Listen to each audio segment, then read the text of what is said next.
welcome you to the 2019 edition of the Human Resource Expo Africa HREA Summit. This year's theme is the art of employee engagement.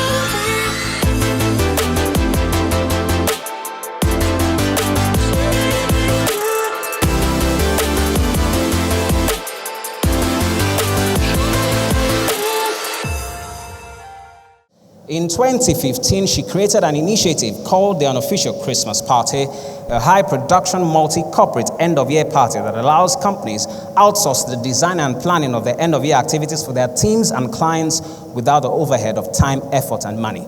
TUXP is in its 6th year and has been named the best party night of the year. She made her movie debut as art director of the Royal Hibiscus Hotel and followed up with the wedding party too. FVO is keen to continually raise the bar of the event management sector, not just nationally, but worldwide. It might also interest you to know that she's a foodie. She loves to travel, and she is a photography enthusiast. Distinguished guests, ladies and gentlemen, please make welcome our first panelist, designer-in-chief and CEO, No Surprises Events architect, Fumi Victor Okigwe. Round of applause for her as she takes the stage. Thank you most kindly, ma'am. It's an honor to have you with us today. Just right here will be fine. We'd reserve the last seat for the moderator who will drive the conversation.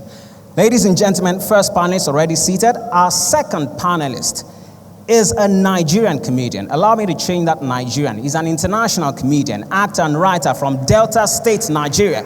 He has organized popular stand-up comedy concerts like Bovi Man on Fire all over the globe. He was born in Benin City, where he attended Uniben Staff School. He also attended his secondary school at Ughelli Northern in Delta State and proceeded to Delta State University, where he studied theater art. He began his career in April 2007, starring in the sitcom Extended Family, which he produced, wrote, and packaged. The show was very popular, and by 2008, Bovi was leading comedy shows and events throughout Nigeria. He participated in the Night of 1,000 Laughs, organized by Oprah Williams, and he also began a series titled Back to School in 2018, which he uploads on his YouTube channel. Bovi has worked alongside other Nigerian comedians such as I Go Die, I Go Save, Basketmouth Buchi, Odogu, Oke Bakasi, Julius Agu, Ali Baba, and a host of others. He also premiered his first movie, It's Her Day, on the 8th of October 2016. And yes, for this, he got nominated at the AMVC Awards as the Best Actor in Comedy. Distinguished guests, ladies and gentlemen, with a warm round of applause, please make welcome our second panelist, the CEO, Country Culture Network, Bovi Ugboma. A round of applause for him as he takes the stage.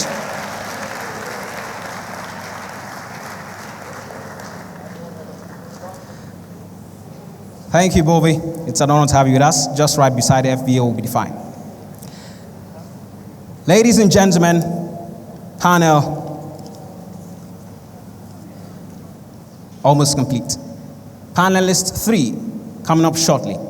Our third panelist is fondly known as BTA to friends and associates. Bashir Tosin Ashafa is an entrepreneur, a movie producer, and philanthropist.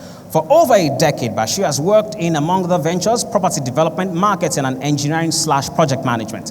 Not defined by his real estate success, he also runs sizable business operations in construction, logistics, capital markets, and technology startups. Distinguished guests, ladies and gentlemen, with a warm round of applause, please make welcome our third panelist, entrepreneur and movie producer, Bashir Tosin Ashafa. A round of applause for him as he takes the stage. Thank you, sir. You're most welcome. It's an honor to have you with us today. Our fourth panelist is a seasoned startup and business coach, having been an entrepreneur for 9 years, and she has set up several successful startups. She started her career as an investment banker for HSBC in the UK on the derivative and fixed income desk, followed immediately by Citibank, working extensively in the subprime markets for 2 years. She proceeded to Ocean and Oil Holdings, Lagos, for 3 years, gaining further experience in investment banking at Agrentil Capital and Management Consultancy for Avison Consulting.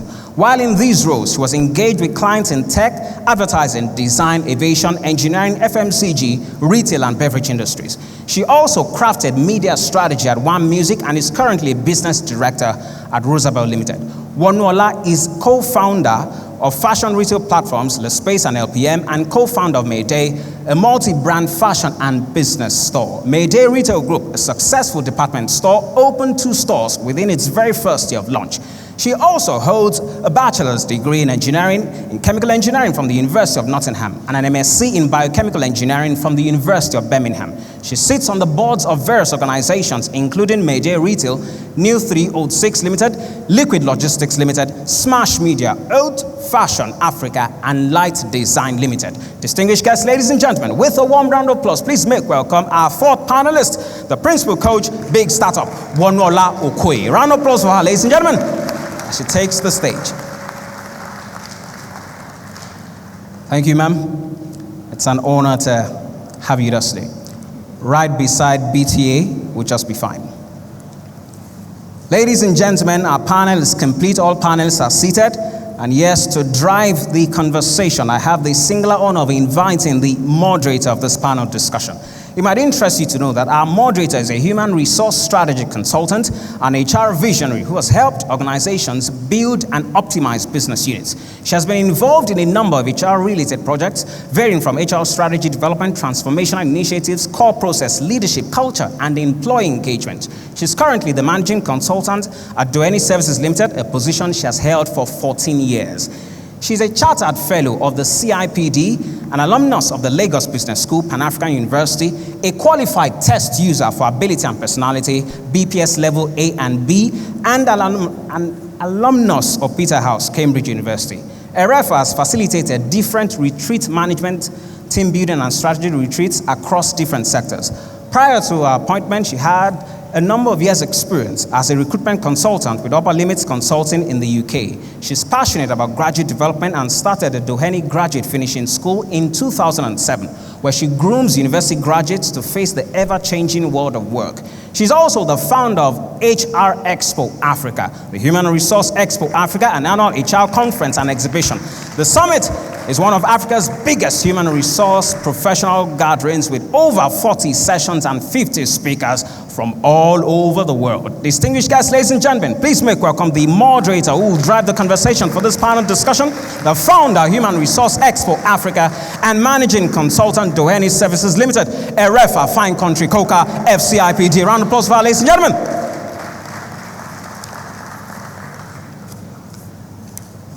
Thank you very much. Ladies and gentlemen, panel is complete, moderator is seated.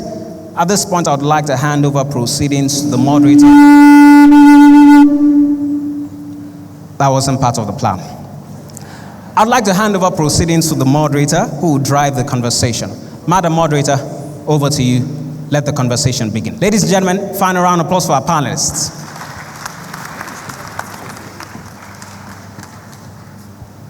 Good afternoon, ladies and gentlemen. Good afternoon to my panelists. The theme of our conference is the art of employee engagement. And we thought, why get all HR people to come and talk about employee engagement? I brought this wonderful panelists from different sectors of the industry. And we want to ask them how they engage people. For example, Bovi, an entertainer, and I know he's doing a lot of stuff with, he'll tell us about himself, what he does in a minute. How does he engage people like that? My good friend, BTA, works in different sectors. Wonu is a startup, helps startups to develop. And my good friend, Fumi Victor Okibo, is also an entrepreneur who's doing different things, has a lot of stuff that she does, movie, direction, also. So we're going to be talking about employee engagements, and I'm going to ask them some questions. So I think I'm going to start with Wonu. So Wonu, when you hear employee engagement, what comes to mind? Hello? Oh. Okay, I was going to actually ask you to define employee engagement for the benefit of everybody who's here. Okay, there's no right definition of employee engagement. Employee engagement is trying to get your employee to be engaged to get to their productive peak. And you have to, there's no one-size-fits-all employee engagement strategy. You have to understand your organization and then sort of decide this is how we're going to drive our own strategy within our company. So I can't say this is the defined definition. That's why I'm asking you, what do you understand? And we'll talk about how you engage. Okay, so I mean, I work primarily with startups, but then if I look within my own organization, where I have a team of graphic designers, I have a team of management consultants. We have a team of people who do art. So I also make bags, for example, and I also work with artists and artisans. So it's a very, very different type of employee work pool. Okay, right? tell me how you engage an artisan, for example. You have to keep them busy. Okay, so for example, with my bags now, engaging my artisans means that I need to be consistently giving them designs to work with. They need to be consistently busied and having a lot of work to do in their hands, because otherwise they get bored and they get distracted and they lose focus of what it is they have to do. So for me, on my end, it means that I have to be consistently creative so that I'm consistently giving them work to do. With my other employees, a lot of us, I know in that industry, a lot of people work from home. In my office, I'm the only person who's there. A lot of people that are on my team don't work in the office. Everybody works from home. So it's very, very critical that they are constantly and consistently engaged. And in my area, it's for me, it's being able to create consistent content. So we're working with them every day, whether it's by video call, just to find, whatever it is that's more comfortable for them. Because with graphic designers, it's pretty much impossible for you to get them to come to an office every day. But then if you give them work and keep them engaged and actually, talk to them in a language that they understand, then they will be, kind of focused on what it is that you have to do for them. Thank you very much, Bono. So, Bovi, when you hear employee engagements, what do you think? Employee engagements, what comes to mind? All right. Sorry, I'm not hearing from here, that's why, but I had to stray to, okay. Sorry guys, before I continue, right, allow me to first say thank you to our host. That's the most elaborate introduction anybody has ever given me in my life. I was quite flattered. But the name of my secondary school is Boys Model Secondary School, right? He missed that part. I don't want my alma mater to come after me like my old boys. Noted. Right. Employee engagement for me, I see it as a symbiotic relationship where you have to give to get what you want, especially in peculiar climes like Nigeria here. There are certain ways you have to treat your employees to get that end result. Personally here, I think because of the weak purchasing power of our currency, we lack dignity of labor in certain strata. People are really not doing the job because they love the job. They're doing it because they have to make ends meet. So for those of us who engage with employees, those of us who employ people, we have to go the extra mile to make it worth their while and to make them feel good about themselves. That's it for me. Thank you, Bovi. That's fantastic. So, FVO, tell me.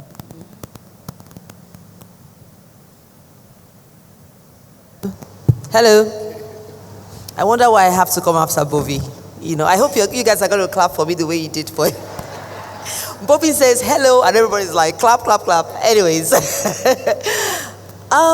well, for me, we all know that. I'm in the midst of HR executives and all, and we all know that now it's not just about money. Yes, people want to get paid, but they also want to be happy at their jobs. So for me, it's first of all, there are people who work in organizations and they don't even know what the vision is.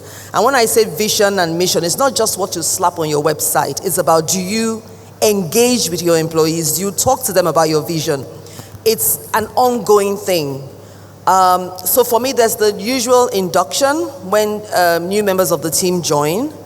And I insist that even the old members of the team are part of that induction program. So when we're doing the orientation, it's also like a refresher course for them. So they come in there, they're sitting because, you forget these things. And I try as much as possible to make sure that I do it myself.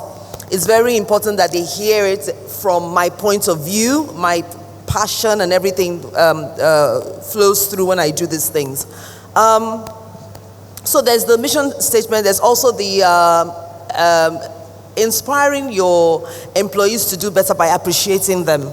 And that is one of the reasons why we designed the unofficial Christmas party, which is an end-of-year party where team leaders and CEOs can bring in their staff to come and have a great time. And I've heard a few people say things like, oh, why should I pay them? Why should I give them? Why don't I just give them the money? But again, we're now talking about that money. It's not just about money, you know. Someone, if you like Beyonce, for example, someone could either give you money or say, you know what, I've purchased a front row seat for you at a Beyonce concert, right? If you're really crazy about Beyonce, you'd like that because it's an experience, okay? So we have created that so people can come in, bring in members of their team. We have the Employee of the Year, where you get to reward the members of your team in front of 1,000 people, you know. We also have created opportunities where people get to sit with their CEOs and have dinner with them, because a lot of people don't even get to hang with their CEOs or top members of it's just like, oh, hello, hi. But it's an opportunity for them to sit down, talk, and they can, you know, share a drink or two. So I don't think it's about your strategy, it's about the end result. It doesn't have to be done in a certain way. You just have to ask yourself, how can I engage my team so that they don't leave? Because when they leave, if they're unhappy, you're going to spend so much money trying to hire somebody else, you know, and hiring is actually very expensive if you want to hire right. So I don't know if I made any sense. Thank you, Evio. So BTA, I know for a fact that you've had 2 employees work for you for almost 12 years. What did you do? What have you done? About 4 of them. About 4 of them. So tell me, what do you think you're doing right or doing wrong? Is this working? Basically, compensate them and make sure that they are part of the, you know. Oh, okay. I have to speak up front. Hello? Okay. Yeah. Basically, you know, just making sure that they are the employees. I don't really say I call my employees employees. You know, we are all team members. I don't see them as my subordinates or nothing like that. We're all team members trying to make sure that the organization works effectively. In our climate that we have in Nigeria, the best way of, you know, keeping, you know, team members happy is, you know, compensating them very well. So I try as much as possible to do more of profit sharing every quarter. You know, do an open door policy. There's no big man in my organization.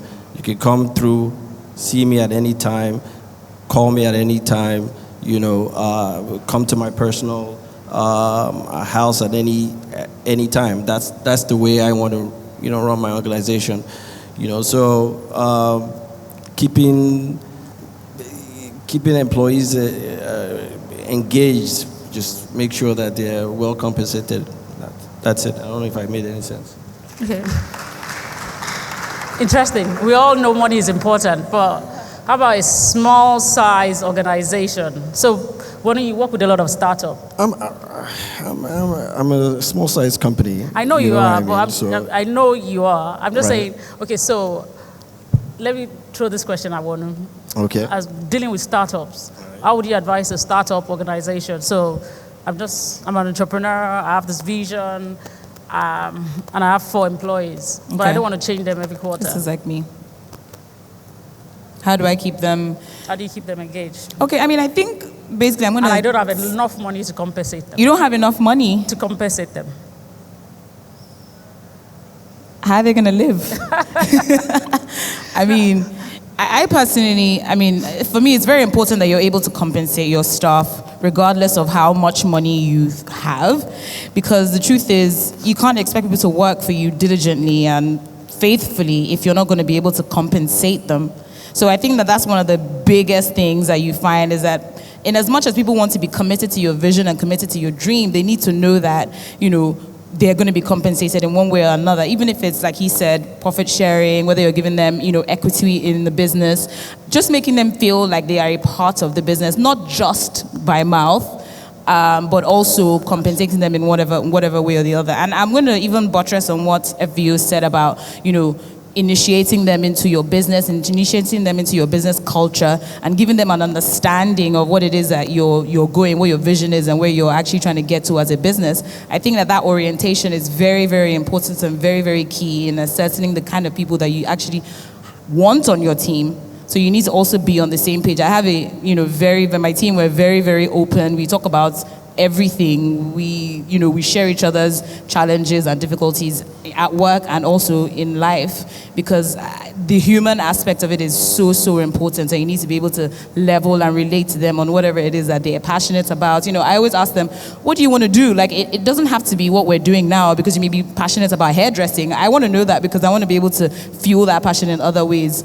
So yeah, that's what I want to say. Okay, thank you. Bovi, I'm not going to just focus on the workplace. Outside the workplace, you've spoken about the current economic situation of Nigeria, and everyone that is coming into the workplace live in Nigeria. They live with no infrastructure, no security, no health service, nothing. So how do you engage the average Nigerian who is angry?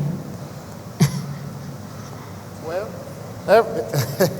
everybody's trying to survive, right? One way or the other.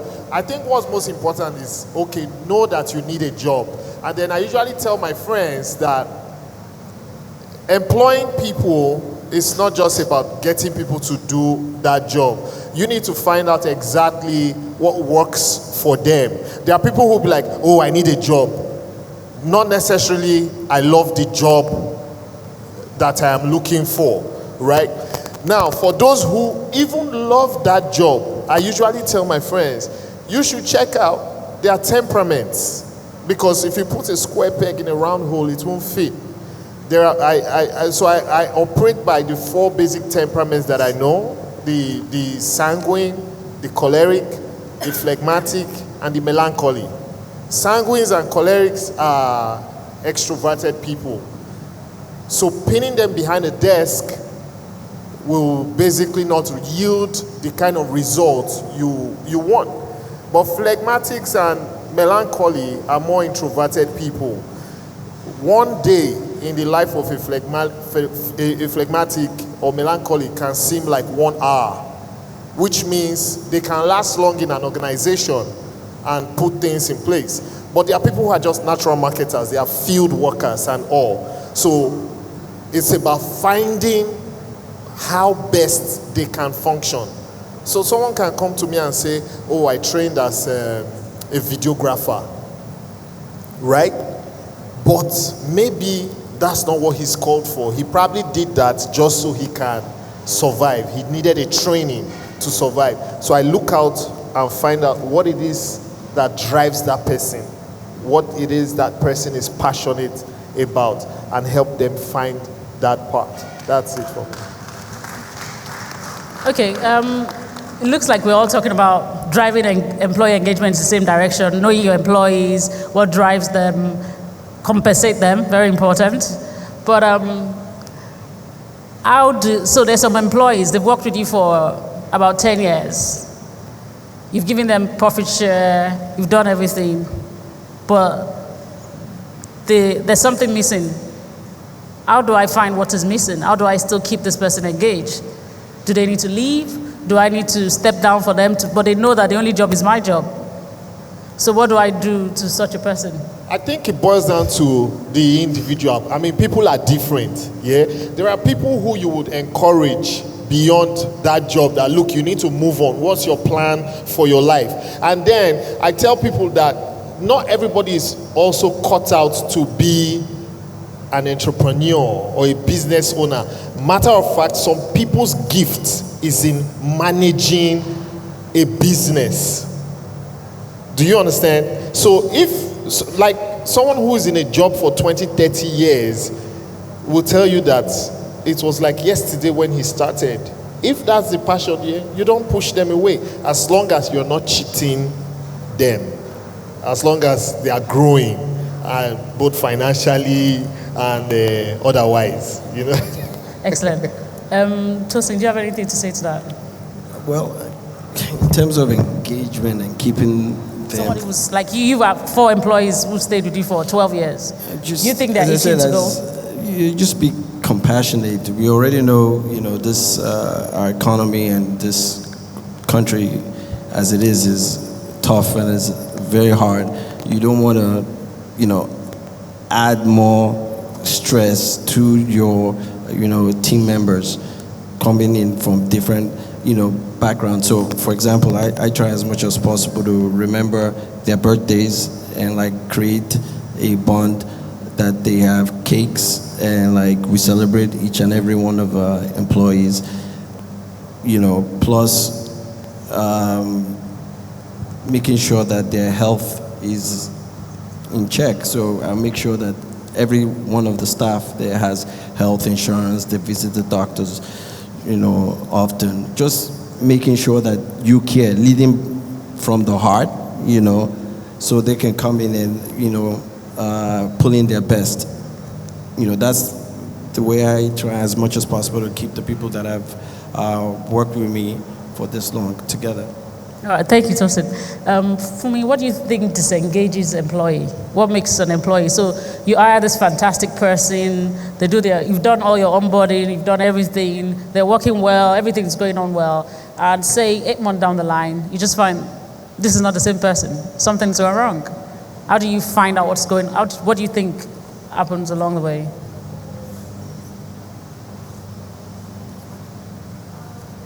Hello? Okay. There's so many reasons why people can be disengaged, and you also have to understand that sometimes after you've done everything, if they want to leave, they would leave, because you can't satisfy everybody, right? But I think it's just to continually have conversations with them. I do one-on-one sessions with my team, and it's usually not the typical, you have a sheet of paper in front of you and you're writing. It's usually come with a cup of coffee and let's gist. It's that kind of thing. So tell me about your goals. What are your goals? Sometimes I even tell them, forget about no surprises. What's your goal? What you want to do. Who are you? And I try to mentor them to help them achieve their own goals. So you have to see them as not just staff, but as an individual. You have to respect them. You have to respect their dreams, and you have to also make sure that their vision aligns with your vision. And when you see that they have outgrown your organization, maybe sometimes you can encourage them to leave. It's really hard, it's really tough, but I'd rather have somebody who's passionate about the business than somebody who's just marking time. So it's just to have that constant conversations with them, and if at the end of the day, because I feel also that as CEOs, we get really engaged with, running the business and we forget these things, So I have reminders on my phone to remind me to do one-on-ones. We have to begin to not just say this employee engagement, but begin to actually do stuff. It's not just about saying it. You have to put things in place to actually engage members of your team. It's very important. Okay, thank you. Yeah. Sorry, if I will add to what she said too, pretty much everybody has said. It's also important to note that every human being has strengths and every human being has weaknesses. So it's important to know that sometimes for the growth of your business or the sanity of your business, you might want to get rid of some good people. Because if their weakness is strong enough to cause a stench, they say one bad apple spoils a bunch. You just might have to let them go. In the same vein, you might have to keep some really terrible people because they are very good at what they're doing and it's not affecting your PR or how your company is perceived. So it's like the devil and the deep blue sea sometimes. You just have to choose one. Also add to what you're saying, Bovi. I also think that it's also a good idea to keep your organization fresh and refreshed. If you have somebody who's been working in your organization and this person has become like a local champion, then they'll peak. They'll be like, why am I here? So for me, I'm always looking to inject the team with vibrant, inspiring people because people really want to work with people who will challenge them in some way. So don't have people in your team you have to keep things moving. Am I making sense? I said that again. But that's the truth because I don't want to work in a place where I'm the local champion. I want people to challenge me in a good way, not in a bad way. You want to say something? Also, piggybacking off you guys have said, use my friend erefa to continually train them, making sure know what, because I run a small business myself, and like she's always advising me on like, yo, you gotta train these people more, let them know what they're supposed to do constantly, so focus more on doing more, training, I guess. So plug you in there. Okay. I know you're talking to a group of HR people. Some of them are agreeing to what you're saying. But I know some of them are thinking, I send this to my boss every day. They don't approve, correct? They don't approve. And now we're speaking to some of the bosses. Do you approve everything? If you have an HR person say, oh, Oga, I think we should do this. I would say, no budget. HR is used to that, no budget. We are used to that, right? There's no budget for it. How do we change the mindset of business owners? Because it's great. For example, some people work in MTN. They'll love it. They'll be there forever. Some people work in Chevron. Some people, but as small business owners, we have to always, we say it. We actually believe we're doing it, but sometimes we cut the budget of what we're supposed to do. So I'm just throwing out there, maybe some person in the room is a small business owner. How do we consciously not cut down the budget on our people? Because we are paying for office, we're designing our office, we're making everywhere nice, fancy, getting nice cars, but the people you're putting in nice cars are not happy. How do we keep that in mind that we shouldn't cut certain things as relate to people? Well, I think that employee engagement should be a line item in your budget. I think so. You have to treat it like it's not something you think about later. It has to be part of, so when you're designing your budget at the beginning of the year, it has to be there.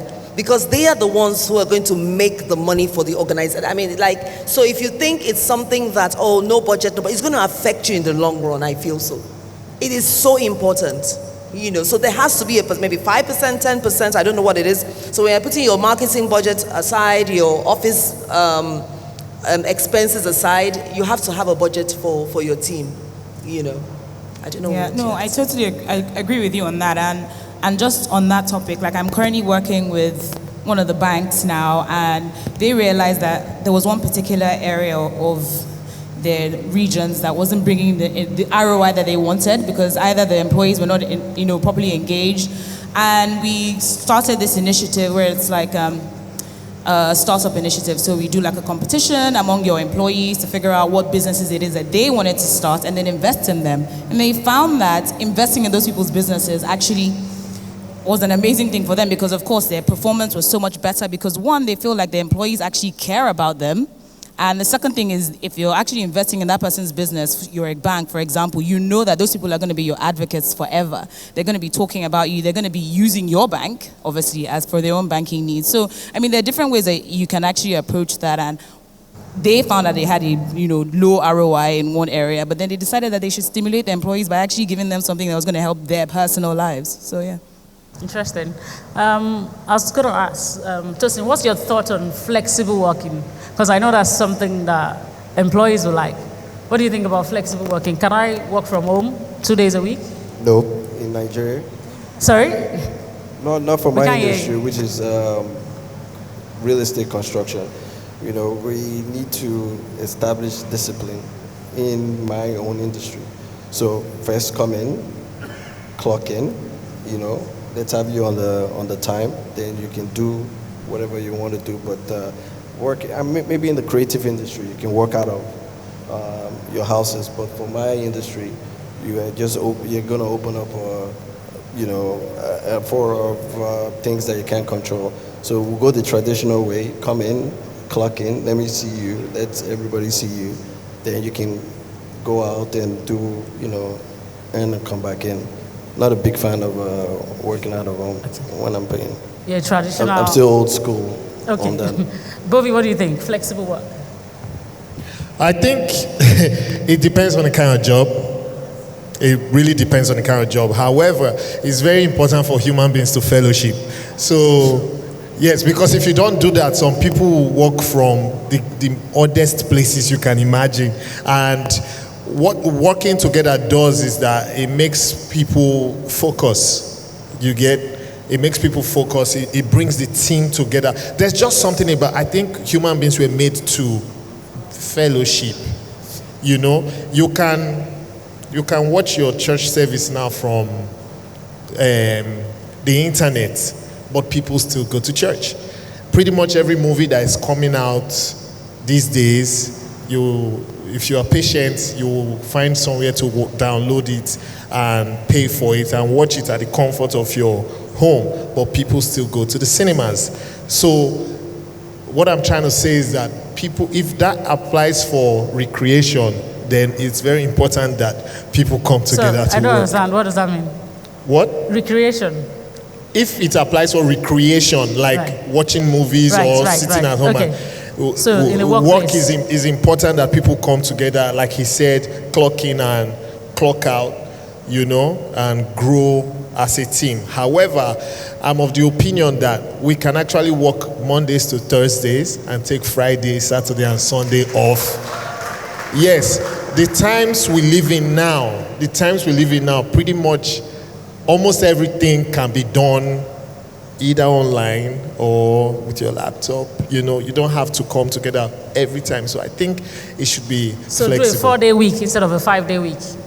Yes. Okay, 4. great. Fumi, what do you think? All right, so for me, I like getting to the root of stuff. I don't just do a blanket solution to everything. So if I have a member of my team that comes and says, oh, I want to do 3 times a week or I want to work remotely, I'd ask why. I'd like to establish the reason why. Is it because you think the office are you being distracted in the office? Do you think you can do? And after asking questions, then we'll be like, okay, I will not allow somebody who has not demonstrated that they can be trusted or they have a strong work ethic to work from home. So, you know, I have to have, you know, you have to have shown to me that I can trust you. And then we can set some targets and say, okay, you know what, I'll let you work 3 times a week.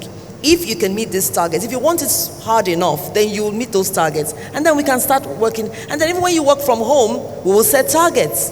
So I'm not for or against, you know, but I'm saying that it's, you know, it's based on the individual, you know, and it's not, we have to set targets around it. It's about results at the end of the day. Thank yes. You. Wonu, you want something? Yeah, so I'm somewhere in the middle as well. Me personally, I get a lot more work done at home, alone, than in, you know, with people. I think it depends on the industry, it depends on the individual, and it depends on whoever is leading that team as well, to make sure that everybody is meeting their targets, being disciplined enough to actually do what you're saying you're going to do. I think for me, like me and my team, we barely see each other. We don't fellowship as often as we should, but we do have meetings once in a while.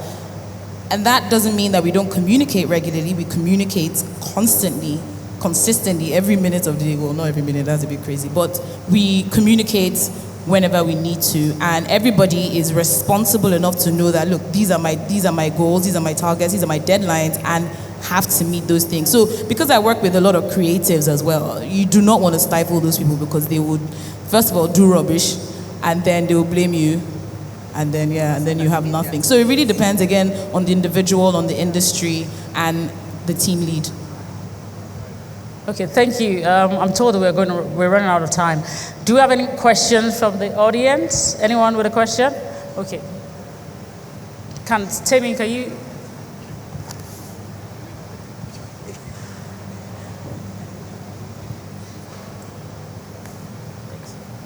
Thanks. Any question? Signify by raising your hand. Okay. Okay, good afternoon, panelists, and good afternoon, colleagues. My name is Benga. Now, there's an organization, you are not making enough to pay salaries. And so salaries are not paid as at when due, right? So in that scenario, how do you engage your employees? Look, I just recently. I think to wonuola. Okay. Yeah. I just recently had to realistically let somebody go because I then realized that I could not afford her anymore. And I didn't think it was fair to keep somebody on the team who you're not able to pay. I don't think it's fair for you to have people on your team that you cannot pay. So no, I wouldn't keep somebody on if I felt like I wasn't going to be able to afford them. I'll look for alternatives.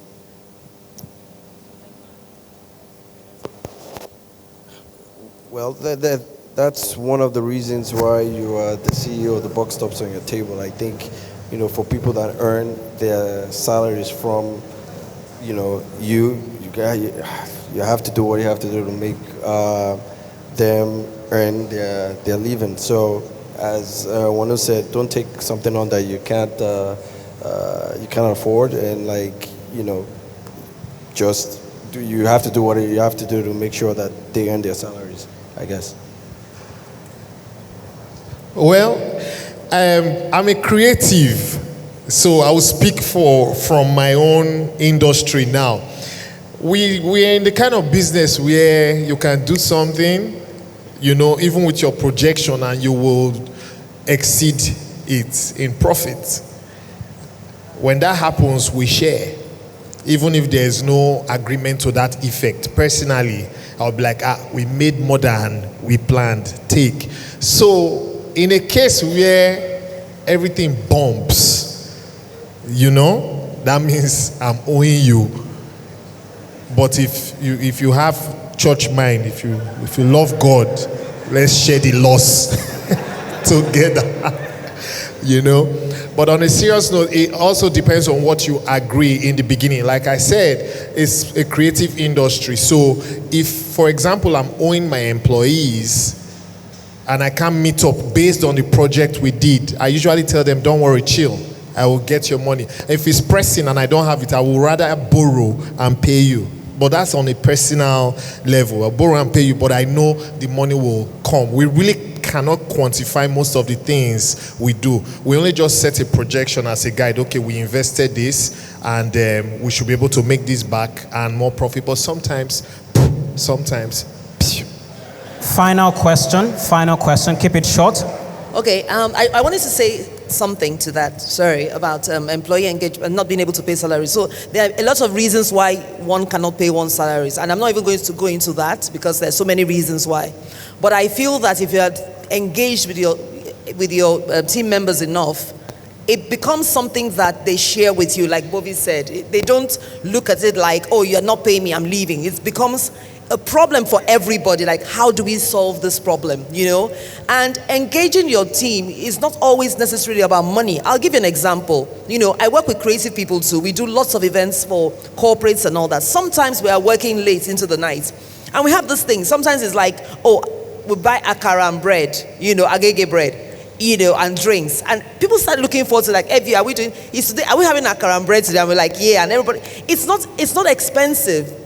But it's just something that we do. So I don't think that keeping your employees engaged is always about money. Sometimes it's about that little conversation you have, that little, how's your family? You just have to find out what works for each member of the team. That's what I have to say. My name is Blessing.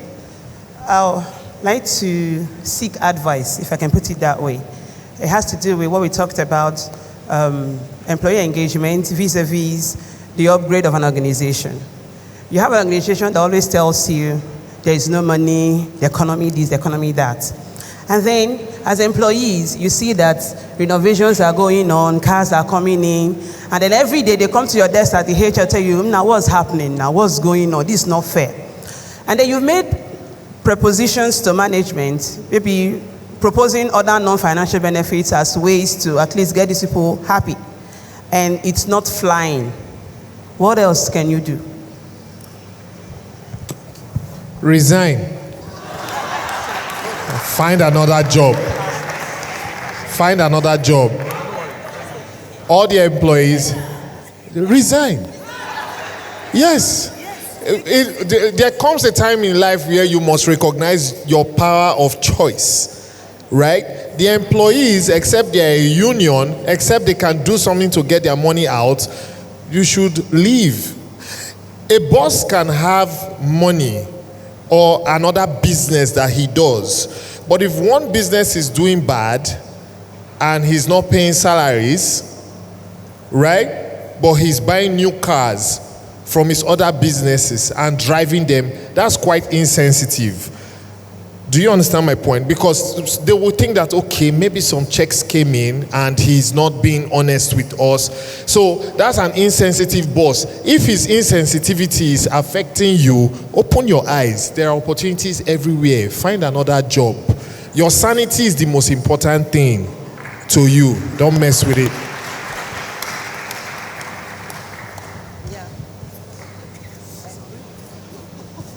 Any other thoughts from the panel? So one last word from each of the panelists. Your thoughts on people, talent, nuggets, something we can say. Wonu said this about talent development, people development. So one last thought, please. No pressure or anything. Start from the end. My senior. Sorry, I didn't.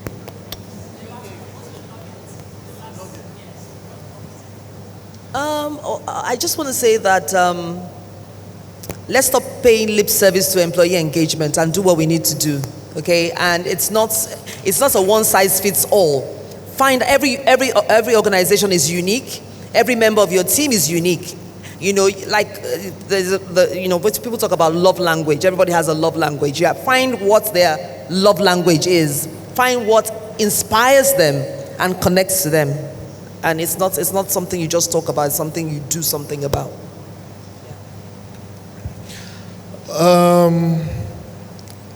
I would say recognize your power and recognize the fact that in order to get what you want, you have to give a lot. It's such a natural phenomenon. To get, you have to give. And giving is not just about physical stuff. You need to genuinely care for people. You need to genuinely check on people. If you say, good morning, how are you? Let your how are you really be, how are you? Because human beings really care about how you treat them. If you treat them right, eventually you get results. It doesn't apply to everybody sometimes, but it does not matter. Basically, you just have to touch lives. I believe there's a time we will grow to and we'll realize that what really mattered the most was how we treated the people we came across.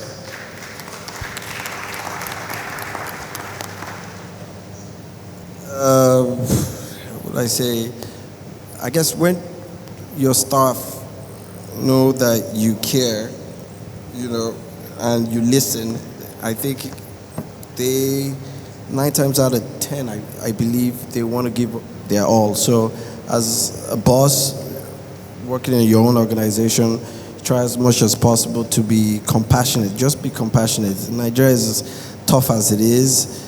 Engage your employees. Have not a toxic, you know how you have toxic work environment. It's not necessary. Try as much as possible to have a warm and compassionate environment. And I think employees will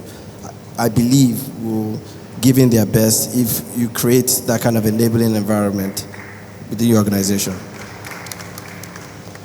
Okay, I think it's a two-way street. So we're not speaking only to the employers, but to the employees too. I think it's about being responsible from both angles. So, the employer is as responsible for the employee who's as responsible for. So everybody needs to be responsible, basically do what you're supposed to do, be where you're supposed to be. And I think, like I said, it's a give or take situation. Give as much as you're getting and everything will be kosher. Madam Moderator, final thoughts. All right, thank you, guys, for coming through, and thank you to everyone for listening. I hope at least we're going to take one thing back to our organization. Will I be silly if I ask Bovi to crack a joke? Bovi, give us a last joke to go. Come on. One joke to go with. Give us a joke to go as we close. Joke? Yes, now. Something to crack us up. Joke is money. Everyone is laughing. All right, distinguished guests, ladies and gentlemen. No. I thought you wanted to. Okay, ladies and gentlemen, Okay. on the 18th and 21st and 28th of April, I will be performing in Warri, London, and Lagos. Lagos is 28. If you want to laugh and forget any problem you have